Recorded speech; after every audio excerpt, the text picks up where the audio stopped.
Seguimos en Cosa Pública 2.0, aquí en Radio Universidad de Guadalajara, y vamos a la línea telefónica para saludar y agradecer enormemente al profesor investigador Carlos Pérez Ricart, que nos tome esta llamada. Carlos Pérez Ricart es integrante del Mecanismo de Esclarecimiento Histórico, y él, junto con el doctor Abel Barrera y David Fernández Dávalos, formaron parte de este Mecanismo de Esclarecimiento Histórico que presentó hace aproximadamente un poco más de un mes el informe final, 9 tomos de un informe final que forma parte de este trabajo de la Comisión de la Verdad, creada por decreto presidencial en el año 2021. Y sin embargo, la semana pasada dieron a conocer que desde el gobierno saliente de Andrés Manuel López Obrador, prácticamente una de las últimas decisiones, pues ese informe final fue recortado, fue ignorado algunas de sus partes esenciales. Carlos, muy buenas tardes, te saluda Rubén Martín. ¿Cómo estás? Encantado de estar contigo. Muy buenas tardes a ti y a la auditoría. Muchísimas gracias, Carlos Pérez Ricart, por conversar con nosotros. Hice una introducción muy breve, pero nos haces un resumen de esto que pasó, que es un asunto muy grave. Quizás vamos, si te parece, comenzando por los antecedentes. Se creó esta Comisión de la Verdad, me parece que en octubre de 2021, por decreto presidencial, y pretendía investigar, crear herramientas para que un grupo de especialistas indagaran sobre violencias estatales cometidas en el pasado. Se creó esta comisión, ustedes eran parte de esta misma, y después terminamos, si te parece, con esto último, pues este rasuramiento del informe, si se lo podemos llamar así. Bueno, explicar en primer lugar lo que fue la Comisión de la Verdad de Guerra Sucia, lo que fue el Mecanismo de Esclarecimiento Histórico. Es una comisión creada por mandato presidencial hace 3 años, que tenía la consigna de estudiar graves violaciones a los derechos humanos cometidas por el Estado mexicano entre 1965 y 1990. Hicimos 1,400 entrevistas, revisamos más de 120 archivos y servos públicos, 4 de los comisionados con un equipo amplio de investigadores, politólogos, sociólogos, historiadores, para dar cuenta de las graves violaciones perpetradas por el Estado mexicano durante ese periodo. Y así lo hicimos, y entregamos finalmente un mandato, un reporte al Estado mexicano y a la sociedad mexicana justamente hace 2 meses. Y es aquí donde llegamos al punto que ya comentas. El informe lamentablemente no es reconocido como tal por la Secretaría de Gobernación, aunque es resultado del trabajo de una Comisión de la Verdad que, insisto, fue ejecutada por mandato presidencial. Así es. ¿Cuáles fueron, digamos, como los argumentos en el comunicado que emitieron el pasado 30 de septiembre? Dicen que no estaban de acuerdo, específicamente el subsecretario de Derechos Humanos, si mal no recuerdo, sobre algunas partes del documento, Carlos Pérez. Mira, fuimos una comisión presidencial que tenía un mandato amplio, tanto para estudiar graves violaciones de los derechos humanos como sus alcances. Entonces, una decisión que nosotros tomamos es estudiar no solamente las graves violaciones de los derechos humanos cometidas contra grupos guerrilleros, sino en general contra todo un elenco de víctimas que van más allá de los grupos guerrilleros. Eso incluye disidencias obreras, campesinas, estudiantiles, sexogenéricas, religiosas, etcétera. Eso no ha gustado a la Secretaría de Gobernación, que nosotros ampliáramos el mandato de víctimas a estudiar. Tampoco reconocen como válidos las recomendaciones de política pública que se hacen, ¿no? Nosotros hacemos recomendaciones de política pública de cómo creemos que se pueden solventar muchas de las fallas estructurales del Estado mexicano, y también tenemos una sección de persistencias, de factores de persistencia. ¿Qué quiero decir con factores de persistencia? Justamente aquellos factores que permiten que las cosas del pasado continúen ocurriendo en el presente. Esos 3 asuntos no han gustado al gobierno: los factores de persistencia, las recomendaciones y nuestro abanico de víctimas mucho más amplio de lo solo. Así es.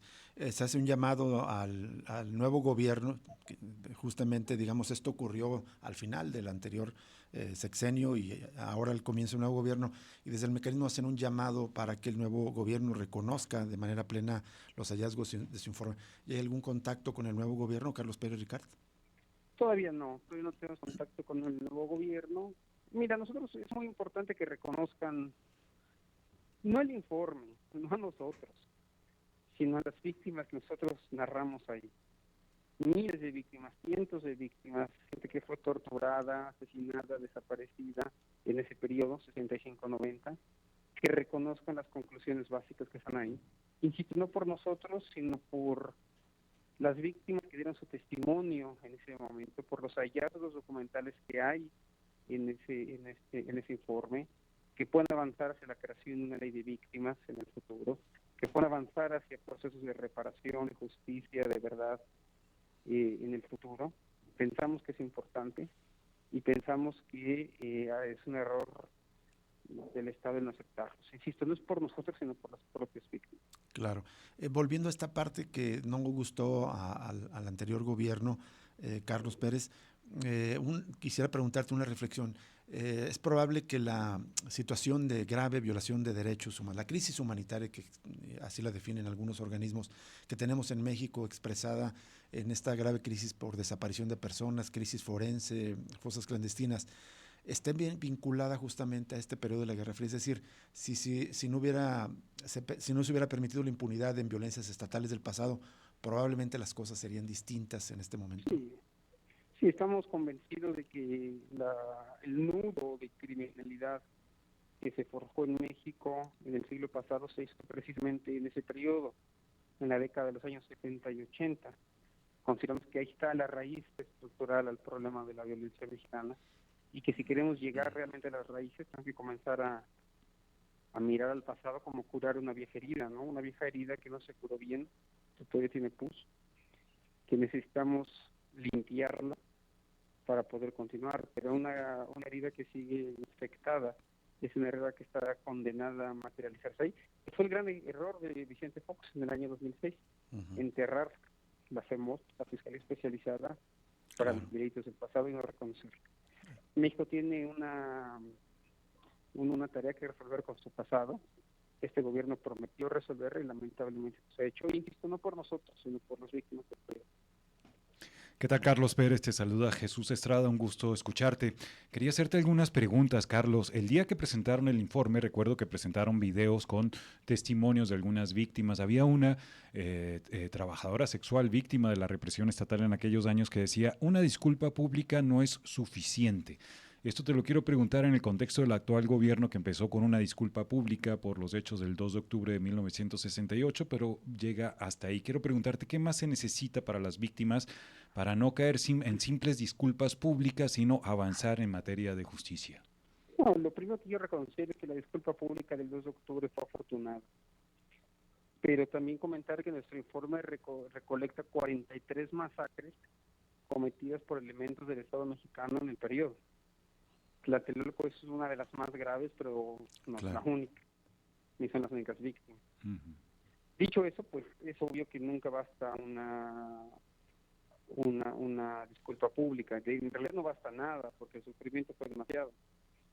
Creemos que tiene que avanzar hacia mecanismos de reparación colectivas, individuales, que se debe avanzar hacia mecanismos de búsqueda, saber dónde quedó la gente, muerta o viva, que se tiene que avanzar hacia procesos de justicia, que lo sepan y que se escuche claro y que se escuche lejos. La Fiscalía Especializada de Delitos del Pasado solo pudo condenar a una sola persona por graves violaciones a los derechos humanos gracias al trabajo de la FEMOS. Una sola persona. Y desde 2006 a la fecha, ninguna persona ha acusado por un tema de justicia. El Estado mexicano tiene todavía una deuda pública en justicia, en reparación, en búsqueda y en memoria, porque es relevante que esto no vuelva a ocurrir. Avanzar hacia lo que se llama justicia transicional, la no repetición. Carlos, también quería preguntarte ahí, en el caso, digamos, de Ayotzinapa, se ha señalado que el informe llegó a un punto donde topó, se señala, digamos, con lo que es el ejército, obstáculos de parte de la Secretaría de la Defensa Nacional en el avance de la investigación de ese caso que sigue sin ser resuelto. En el trabajo del mecanismo de esclarecimiento histórico donde participaste, ¿también llegaron a un tope? ¿Ocurrió algo similar con el caso de la Comisión de la Verdad de Ayotzinapa? Sí, me duele decirlo, pero es así. Ambas comisiones se enfrentaron al muro verde del ejército. Nosotros no pudimos acceder al archivo de concentración del ejército que presumiblemente tiene información clave sobre graves violaciones de los derechos humanos. Lamentablemente no pudimos entrar al archivo del Estado Mayor Presidencial, a pesar de ser una comisión presidencial. Y me duele decirlo, pero hay muchas similitudes entre la Comisión de la Verdad de la Guerra Sucia y la propia Comisión de Ayotzinapa.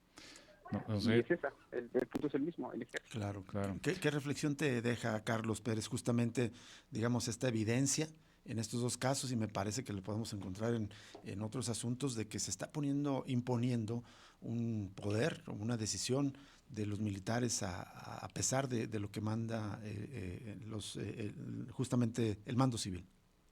Mira, creo que él está a los ojos de todos, ¿no?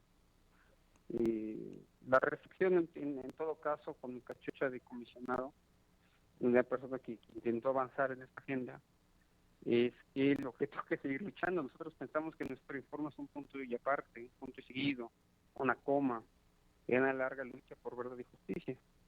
Escribimos 5,000 cuartillas que dan cuenta de la responsabilidad del ejército y otras fuerzas, de policías, así como de servicios secretos, en la ejecución de graves violaciones de los derechos humanos. Eso hicimos. Claro. Seguiremos haciéndolo y seguiremos denunciándolo hacia el futuro, más allá de que hoy sean las Fuerzas Armadas, es verdad, una fuerza poco interesada en transparentar lo sucedido en el pasado. Me pregunto yo, si están tan interesados en seguir oscureciendo lo que sucedió en el pasado, imagino que también lo estarán en lo que concierne al futuro.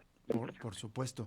En el informe que ustedes redactaron, estos 9 tomos, más de 5,000 cuartillas, hay algunos responsables identificados. ¿Se pueden abrir averiguaciones, investigaciones y eventualmente procesos judiciales en contra de algunos autores todavía materiales de estas violencias y represiones y crímenes de Estado? Sin duda. Que sepan que nuestro informe es un informe histórico. No teníamos fe pública, no somos Ministerio Público.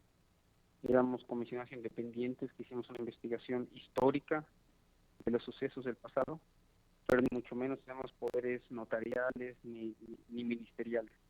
Sí, nuestro informe es una hoja de ruta para que la Fiscalía General de la República tome nuestros análisis como análisis de contexto y puede hacer acción penal que considere importante. Sí. Es una deuda pendiente. La verdad es que décadas han pasado ya y la justicia mexicana no ha respondido. El informe es un insumo importante que debería ser aprovechado por la Fiscalía. La verdad es que está ahí para que tenemos una lista ya de más de 500 responsables, muchos de ellos vivos, muchos de ellos en funciones. En funciones incluso. La verdad es que facilita el trabajo de la propia Fiscalía. Más de 500 responsables. Carlos, yo me quedo con la impresión de que Andrés Manuel López Obrador falló finalmente en este compromiso con la memoria, con la justicia y la verdad para las víctimas de las violencias estatales, porque al principio sí pareció tener voluntad política, al final me parece que no. ¿Ves tú un cambio ahora con Claudio Sheinbaum? ¿Crees que pueda así apoyar esta agenda? Me da mucho optimismo que el doctor haya comenzado en esa dirección, ¿no? Pidiendo disculpas públicas. Desde luego que hay cuestiones estructurales que tienen constreñida hacia futuro su propio comportamiento político, pero tendrá que ver si hay una ley de memoria esperando ser aceptada en el Congreso de la Unión. Hay una política de reparación pendiente, una política de búsqueda, hay un informe que estaría bien que comenzara por recibir. Y insisto, sin ningunear a ninguna de las víctimas, como lo hizo la Secretaría de Gobernación. Carlos, una última pregunta de mi parte, es quizá como más personal, digamos, desde hace años hemos conocido, digamos, ciertas dimensiones de esta represión estatal a gran escala, sobre todo contra, comentabas, disidencias políticas, integrantes de los grupos armados de autodefensa en aquellos años, pero ustedes ampliaron todo ese, digamos, universo de víctimas a muchas más, estudiantes, disidencias sexuales. ¿Te impresionó la magnitud del daño que causó el Estado mexicano y preguntarte, ¿todavía se puede quedar corto las cifras de las miles de víctimas que ustedes documentaron? No, la cifra se queda en la menor medida corta. Nosotros analizamos más de 8,800 víctimas de un universo bastante pequeño, pero no tenemos la menor duda de que solo es una muestra de ello. Lo que sí hicimos fue avanzar la investigación social y política con respecto a esas víctimas que hayan sido completamente olvidados en la historiografía oficial y del relato de cómo el Estado había dialogado con su sociedad durante ese periodo. no fue focalizado, fue mucho más universal de lo que considerábamos. E insisto, nuestro informe es solamente una suerte de muestra de lo que fue este periodo y impone una pista para que nuevos investigadores, tesistas de universidades públicas, privadas, puedan continuar con esta investigación. Pero ahí están los archivos, ahí están los testimonios para que se les siga dando continuidad. Nosotros solamente avanzamos un paso muy pequeño en la lucha por verdad de justicia en México. Muy bien.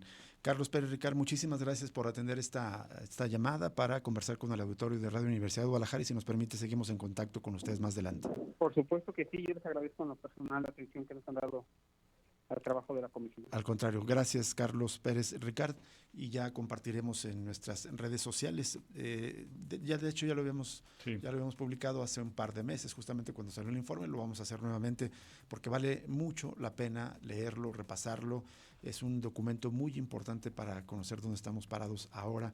Y esta situación que pues ya lo volvimos a platicar con Carlos Pérez Ricard, pero lo hemos conversado con otros especialistas en el tema, lamentablemente la impunidad del pasado, cuando el gobierno mexicano permitió que fuerzas del Estado desaparecieran, detuvieran ilegalmente, ejecutaran extrajudicialmente a algunas personas, torturaran, violaran incluso a personas en instalaciones militares o en otras cárceles clandestinas. Bueno, eso propició la impunidad, esa impunidad, el no castigar y permitir estas prácticas permitió que se siguieran reproduciendo hasta llegar a esta situación en la que ahora estamos, en la que esto se ha multiplicado lamentablemente por miles. Es decir, digamos, estas enseñanzas de los manuales de contrainsurgencia que les dieron algunos militares para torturar, para violar, para dañar y causar un daño extremo a otras personas, ahora lamentablemente esto está extendido en muchos grupos de violencia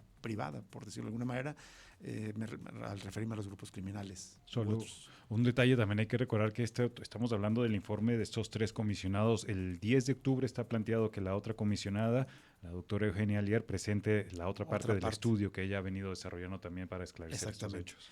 Vamos a una pausa y regresamos para cerrar Cosa Pública 2.0 de este lunes 7 de octubre.